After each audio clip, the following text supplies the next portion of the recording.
Good evening, everyone, and welcome to another edition of Awaken the World. We are live here on this Tuesday Eve.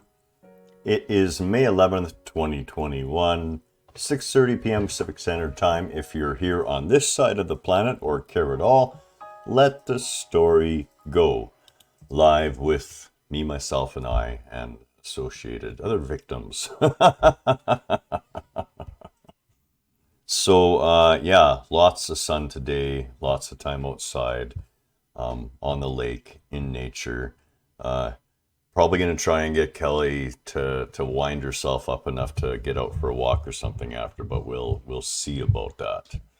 And it was just honestly a beautiful day. It really was. And the sort of day where you're, not too hot while you're on the lake, but just pretty much about right. So it was beautiful no matter how much time we were out there. It was simply lovely. It really was. And the wildlife was phenomenal and so energizing and invigorating.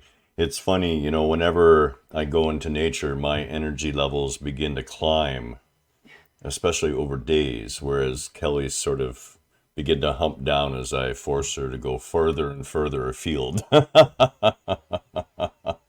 Well, I shouldn't say force her because she honestly wants to. It's just sometimes I have to drag her. So before we get too much into this, let me express my love for each and every one of you. You're exactly where you need to be right now. And you're exactly who you need to be right now. There's nothing wrong with you.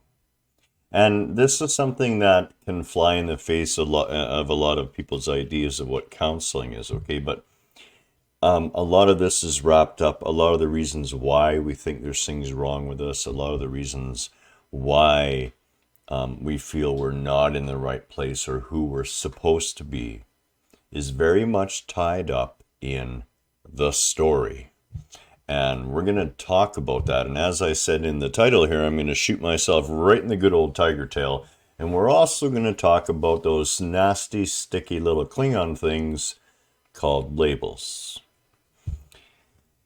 So where to begin? Forgive me, I'm a little bit sun-cooked today. My brain isn't functioning like it normally does, whatever that's supposed to be. But I do see that Louisa's here, so I will say hi to Louisa. And I do see that Kelly's here. Hi, Kelly. Nice to see you both.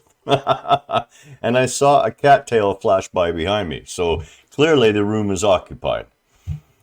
When we're talking about our story, and you've heard me tell lots of the stories of the past that I am part of, but there's one critical difference, and this is really the crux of the whole discussion. When I talk about my story, there they are. When I talk about my story, it's no different than me opening up an autobiography from somebody else. There's about as much connection there. I look at it as you would go through a filing cabinet. And I objectively look and pick out pertinent details and see how, well, the being that thought he was this back then did that, and I understand why he did that, and I understand why other people reacted the way they did, and let that go, move on to the next thing, and it really is just a story. And this is where people get so caught. They have been convinced one way or other that their story is the be-all end-all of who they are. It is the determining factor of who you are. What a crock. As I said in that post. And it really is a crock. Your story is nothing more than what you happen to think about your experiences at the given time that they're occurring. And it's such a limited, narrow point of view. And remember, we've talked about the concept of points before. When you look at a point on a page, it's a little tiny, tiny dot sitting amongst a giant page. In other words, your point of view is so tiny. And I'm not saying that to be mean in any way. It's the truth. None of us, myself included, no matter how much we may like to think that we have some sort of point of view that would encompass everything, we're a long way from it. You have this miniature little itty-bitty point of view, and that point of view shifts and changes throughout what you would call your lifetime. But what we're focusing on today is the story, what we call my story. And this is most easily recognized if you look closely and see what it is the things are that you talk to people about the most. Chances are that's wrapped up in your story as well. You know, when I talk about the fact that my father sexually abused my sister and I at pre-adolescent ages, 3 years old and up till about 5 or 6, I don't carry that around as my story. There is absolutely no attachment to it whatsoever. It was an experience I had, and I watched my story, in other words, my opinion of that experience, change and morph through conscious evolution to the point where there's nothing there except gratitude for having the experience. When we're willing to understand and accept, well, wait a minute, I planned all the highlights of this earthly journey here before I even came. Before I even got here, I planned out the egoic self that was going to be manifested. I planned out the highlights of the life. I planned out the initial parental setup, the family setup. I planned it all out. Me. With the full blessing and love and assurity of all of creation behind you, did you make that plan and then come here?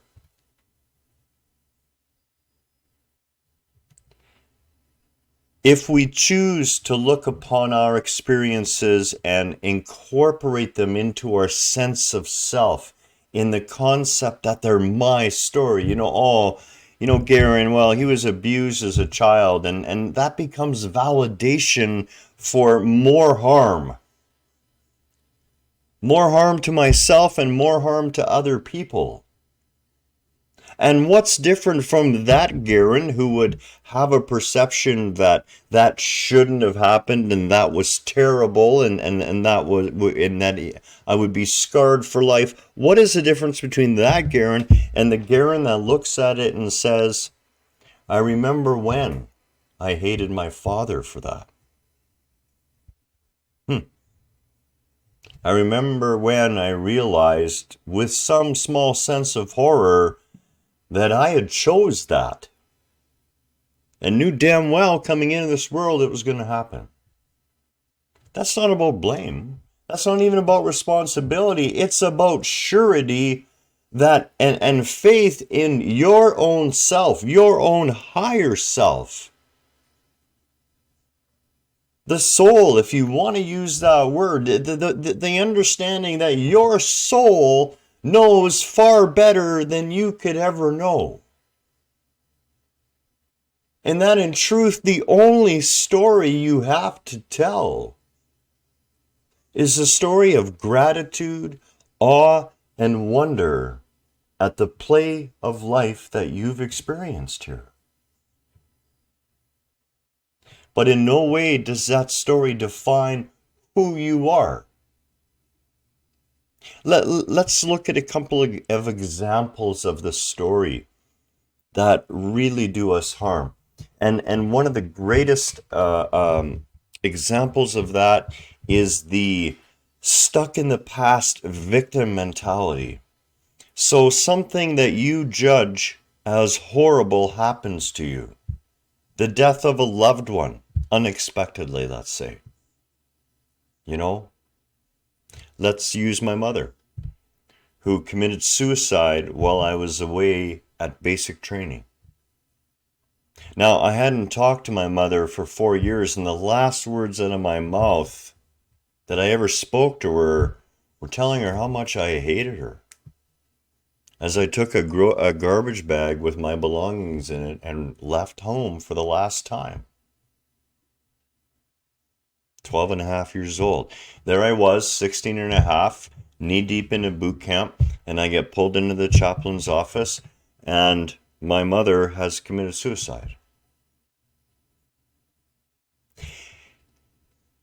If I were to absorb that whole experience and look upon it in such a way that it enforced and created a victim mentality, what do you think the victim mentality draws to itself?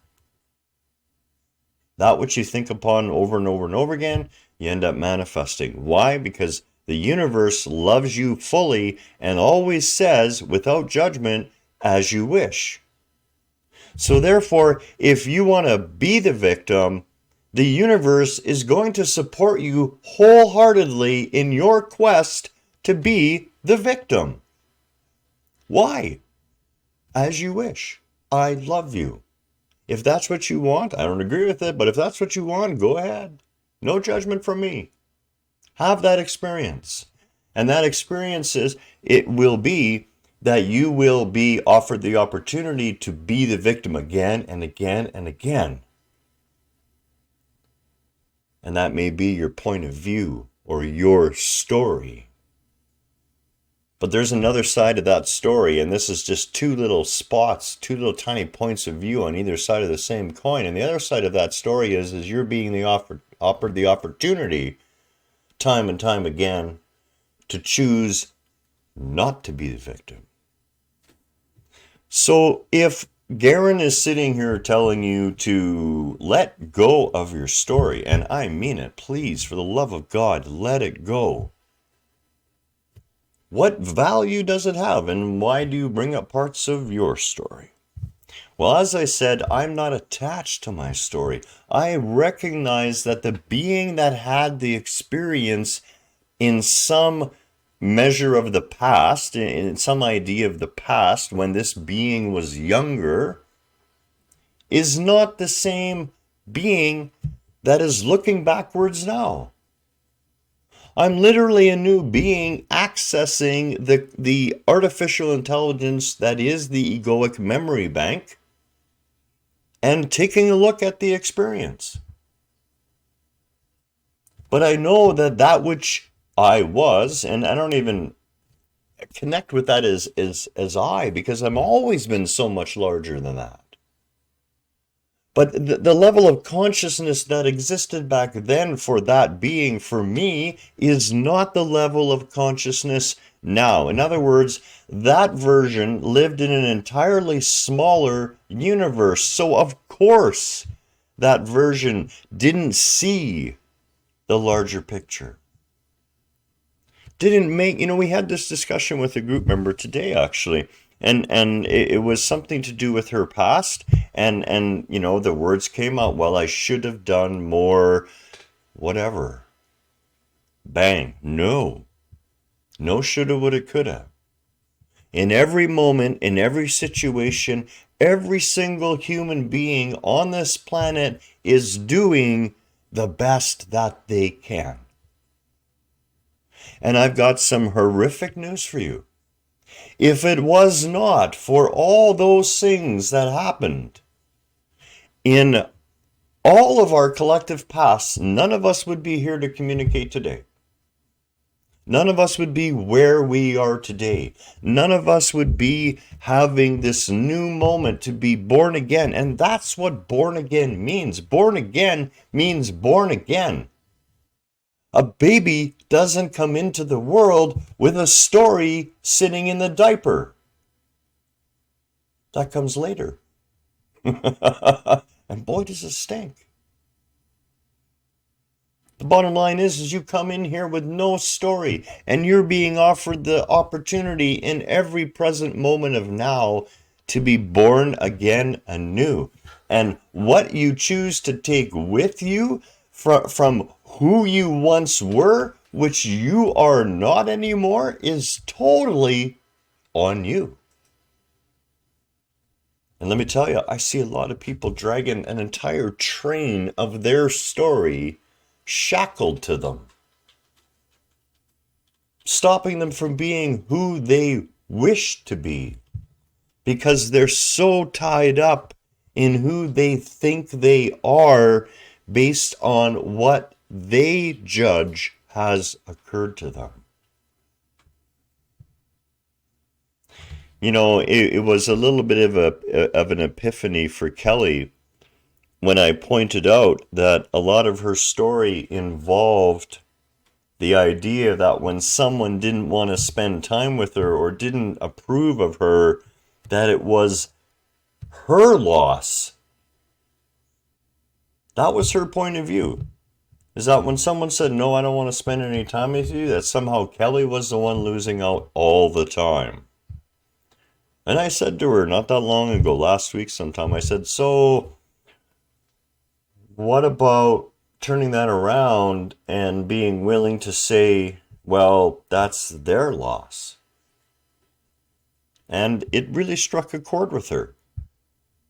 She understood that the underlying background story of I'm not good enough, I'm not worthy enough, I'm not lovable, I'm not likable, I'm whatever it is, was impacting the conscious moment, the conscious present moment.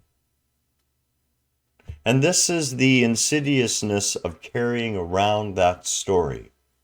A lot of our story goes underground. It goes subconscious.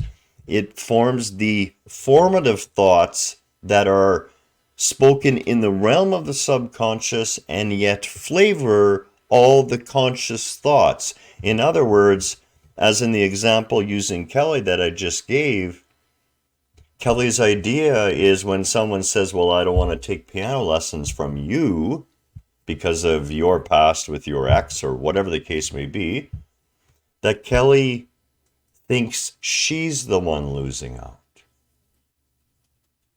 And the reason that happens is because there's that underlying thought based on her perceptions of her story. Now, here's the deal. We live in a world where everybody clings to the story. They allow themselves to be defined by the story. I'm going to give you another example of something we define by the story that should not be. And I use that word loosely here because it is, but it's there right now and perfect to show us that we should consider not doing that. And that is prisoners, people who serve time. When they're released, we never let them let go of the story. Now that's a story that as far as I know, from every incarcerated individual that I've ever counseled or talked to when they were in or when they got out, the last thing they want is that story of the mistake they made out of youth or foolishness or drug use or desperation or narrow-mindedness or lack of vision. They don't want that story to cling to them because they know that that's not who they are. But what do? We label them for life with their story. You're a criminal. You've got a record. Your story is now official.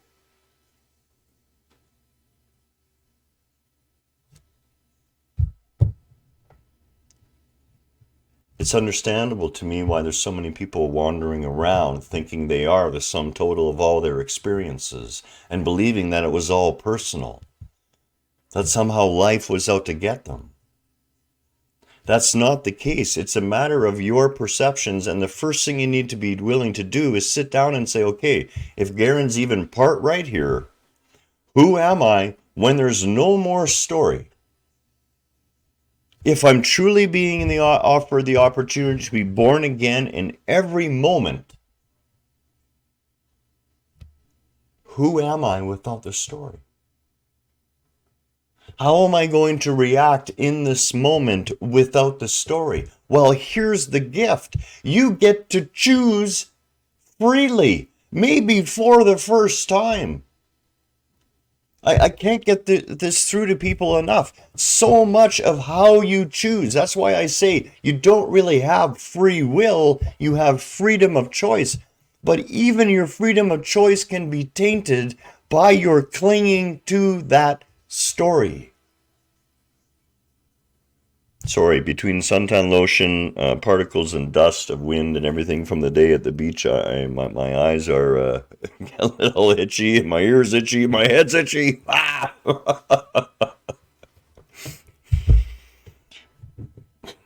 we buy into the story about ourselves, and a lot of that goes so, and the opinions we carry about ourselves that sink down within our being and then form that background of our choices.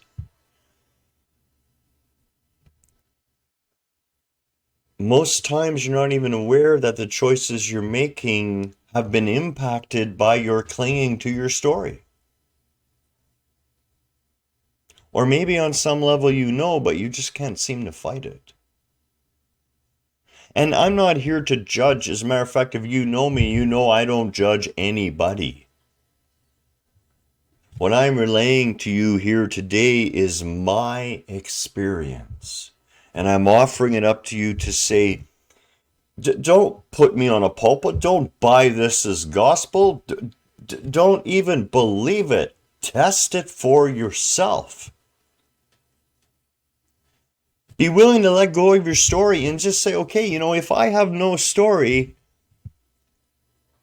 I get to choose freely again. I get to make a new story because it's just a story.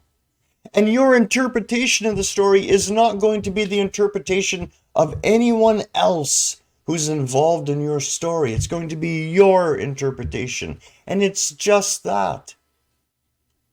Each and every one of us, an individuated, intelligent filter looking back upon creation itself. Creation, God, the Creator, looking upon itself through mirrored form, through mirrored experience. Write as many new stories about yourself as you want. Live them out. Experience them. The stories that suit you, carry them around and tell them with gusto. But do not cling to them, for they were you. They are not you in the act of you relaying the story. The you has come through the story, has arrived on the other side, wiser, older, whatever the case may be. But the you that began the story isn't the you that is telling the story today. This very much ties up into labels, because labels and stories go hand in hand. So in the example I was using about Kelly, with Kelly, the label she was carrying for herself was not worthy. A background residual fear, thanks to her deeply conservative religious history and all the, quite frankly, BS that went on during those times, that somehow God would never, ever, ever approve of her. And therefore, how could anyone else? And life became a non-stop seeking of approval. And all the dysfunctional behavior that comes trying to control others to get the approval that you need. What freedom to be able to let go of that story. On to labels. You know, as I facetiously, God, I can't even, blame the dentures.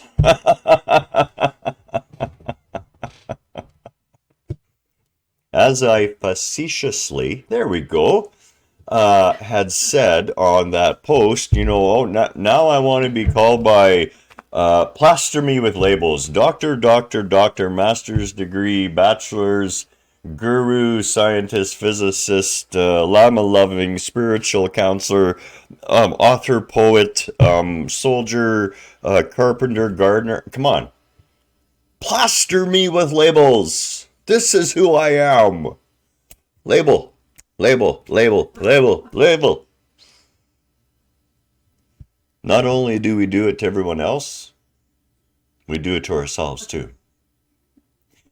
So when we do something and we realize we've done something that we find to be totally idiotic, and we look at ourselves in the mirror and we go, you idiot, why did you do that?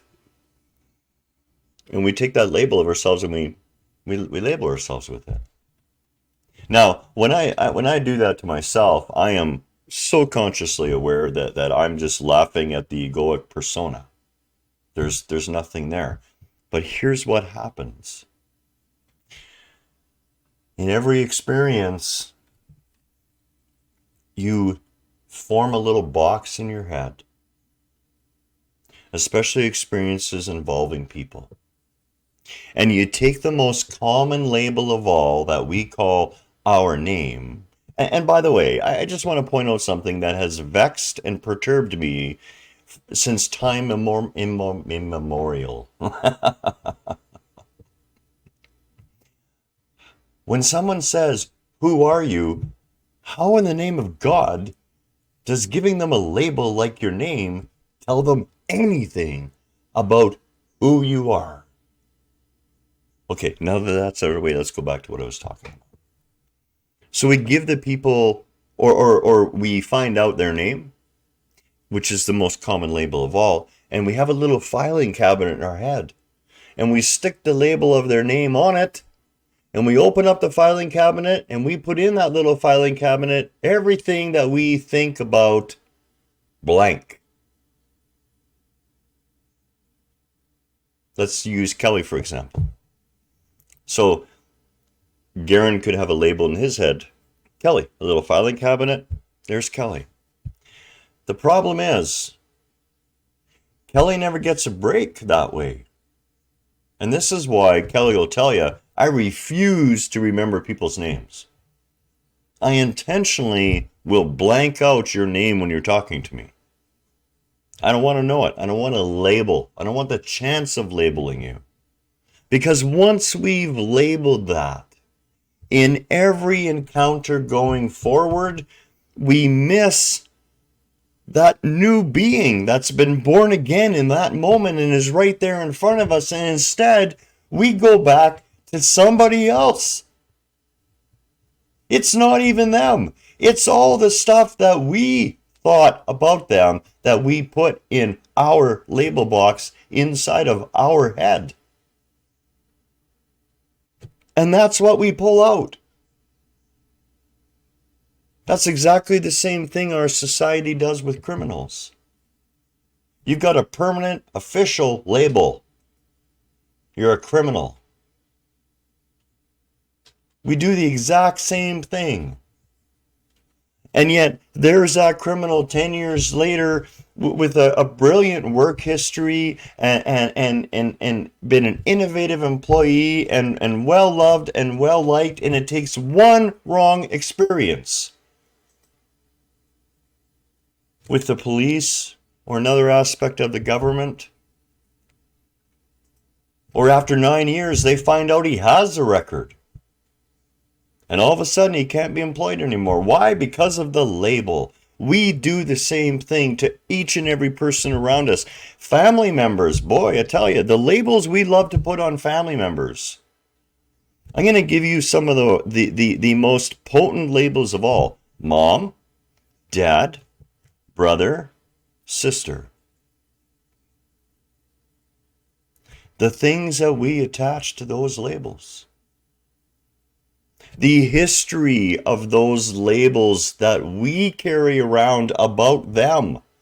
So much so that we're blind to the new, fresh individual that's there in that moment. What does that really mean? That means if you and I get in a fight today, and you huff and puff and march out the front door, and whoops, and I fume and scowl on the back deck, tomorrow morning, the being that is there is not the same one that I huffed and puffed with and who scowled or whatever the case may be. They're not. They have freedom of choice. They live in the ever-present moment of now, which means in every moment you are being born fresh, being born anew. How does this affect how we view those relationships around us? Can we begin to let go of the need to carry around a story? You know, I'm almost at the point now where the story becomes so redundant and so, I've already read that so many times. The next time that I meet someone fresh and they say to me, well, who are you? I'm going to say, you know what? I don't know. I was just born a moment ago. And that'll be the only thing I'm going to answer. Be willing to let go of your concept of yourself created by your opinion about what you've experienced. It's highly suspect. It's only one little narrow point of view, and that point of view has changed. And as I'm sure you can, if you look closely, if you don't already know this, a lot of the things that you judged about yourself or about your situations in your past actually turned out to serve you the best. And I got to tell you, you are so loved by creation, so loved by God, so loved by that Creator, that you were offered the opportunity to come here to play where no harm could ever truly be done to you. The harm we perceive we carry around is the harm of our perception of our story. Constantly repeating your story, making sure that everyone knows your story all the time, can be very damaging. You know, to be honest, it's an old habit with me that I always make sure that people I live around know I'm an ex-sniper, an ex-operator, special forces guy. Not because I give a rat's ass about that, but I use that aspect of my story to create for myself a rather peaceful surrounding where people think twice before disturbing me. I don't do that to frighten people. I don't do that to be rude, but I use that part of my story. And I have to admit that with myself. You know, I'm being straight up and honest with you. It just occurred to me that I still like to use that part of my story, not to cling to, but as a weaponized tool. You know, it'd be like telling your neighbors, you know, I have leprosy, man. I'd love to have you here in my backyard, but it's probably not the safest place for you right now. You know, I mean, it's certainly, yeah. Anyways, the point being, we have to be very cautious of what our stories end up doing. I would invite you to be willing to create a new story. It's not about not creating stories. It's about realizing that's all you're doing, is creating a story. And two people having exactly the same experience will have two different stories, two different points of view, and they will label things differently as well. When it comes to labels, I would invite you to try to live label less. You see, when we look at the creation myth that is indicated in the Bible, what we really see is the descent of a purely spiritual essence down into the realm of the physical, and then evolving to take on an egoic self, a self-aware experience memory bank. And in this, our mind has an incessant desire to classify and order and label everything it sees. In the act of that label, we lose part of the truth. We lose the present momentness of that experiential object, whether it's a person or a sunset, or today, like one of the little goslings or the little ducklings or the mother duck. The moment we label it, the moment we begin that process, we've lost some of that magic, some of that awe. So I really invite you to try to live from a place of not being willing to label, and to remind yourself that every encounter with someone that you know from any past at all, even if that past is 10 minutes ago, they're a new being now. Don't confine them by your labels or confine them by the story that you may share with them. Be fully open to the wondrous possibility that they may surprise you and be someone new already. Now, that doesn't mean it's going to work time and time again, and it's not about other people. This is about you.